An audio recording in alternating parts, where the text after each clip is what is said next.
একজন কৃষক একজন ছাগলের রাখালকে আরব দেশে জিজ্ঞেস করা হয়েছিল, আল্লাহ যে আছে এর কোন প্রমাণ তুমি কি দিতে পারবা? তুমি কি প্রথমে বলো আল্লাহ আছে, তুমি কি বিশ্বাস করো? অবশ্যই করি।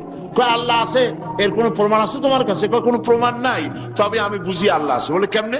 যে আমি তো ছাগলের রাখাল, আমি তো লেখাপড়া করিনি, আমি দার্শনিকও না বিজ্ঞানীও না কিছু না, ছাগল পালি। আমি চিন্তা করি ছাগলে খায় ঘাস আর পায়খানা করে কতগুলো ক্যাপসুলের মতো ট্যাবলেট, আল্লাহ যদি না থাকবে এগুলো হয় কেমন? ওর মাথা যেমন ও বুঝছেও তেমন। কথা বুঝতে পেরেছেন? ছাগলের রাখাল ছাগলের পায়খানা দেখা ওর মনেও চিন্তা আসে, নিশ্চয়ই কেউ পরিকল্পনা করে এরকম করে।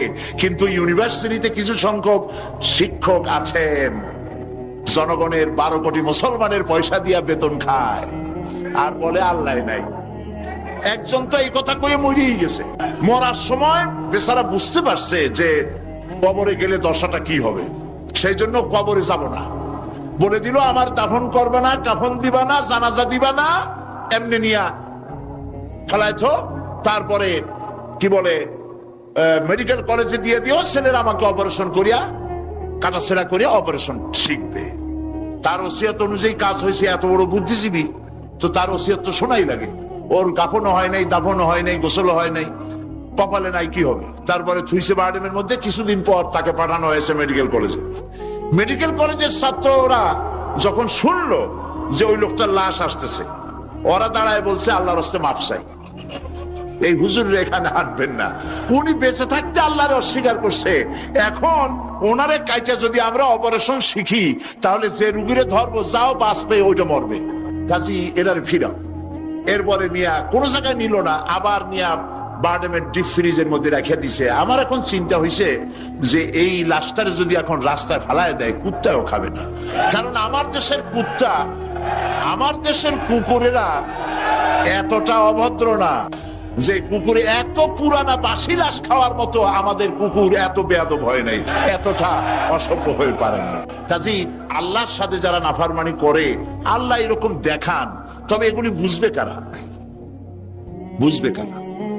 আল্লাহ রাব্বুল আলামিন বলেন ওয়াতিলকাল আমসালু নাদরিবুহা লিন্নাস ওয়া মা ইয়াকিলুহা ইল্লাল আলিমুন।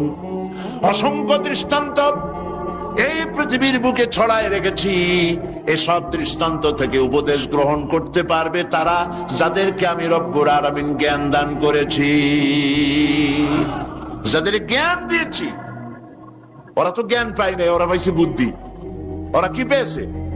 বুদ্ধি। আল্লাহ কোরআন শরীফে কোথাও বলেন নাই যে তোমরা আমার কাছে দোয়া করো আল্লাহ আমার বুদ্ধি বাড়ায় দাও। আছে না এরকমের কথা? আল্লাহ কি বাড়াইতে বলছেন? আল্লাহ রাব্বুল আলামিন বান্দাদেরকে শিখায়েছেন, বান্দার আমার কাছে দোয়া কর, রব্বি জিদনি ইলমা।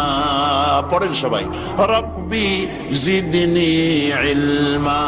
আয় আমার রব, আয় আমার স্রষ্টা, তুমি আমার ইলমকে, আমার জ্ঞানকে বৃদ্ধি করে দাও। বলেন সুবহানাল্লাহ। সুতরাং আল্লাহ রাব্বুল আলামিন সম্পর্কে সামান্য লেখাপড়া যারা করে, ওরা আল্লাহরে বুঝবে কি করে? তবে আল্লাহ কোনো অ্যাকশন নেন না। পিঁপড়া সে যদি হাতির দেখে একটা ঠ্যাং উঁচু করে বলে, এই হাতি কত বড় একটা দেহ, এরকম যদি একটা বেসকি দেয়, তাহলে হাতি কি পিঁপড়ারে তাড়িয়ে আসে নাকি? আরে তোমার মতো ছাগল পাগল কইলো যে আল্লাহ নাই, তাতে আল্লাহর কিছু আসে যায়? ছাগল পাগল কুকুর ভেড়া এগুলোর কোনো দাম নাই আল্লাহর কাছে, এগুলোর কোনো মূল্য নাই। আল্লাহ পাক বলেছেন যারা আল্লাহরে অস্বীকার করে, যারা কাফের, তারা জানোয়ারের চাইতে নিকৃষ্ট।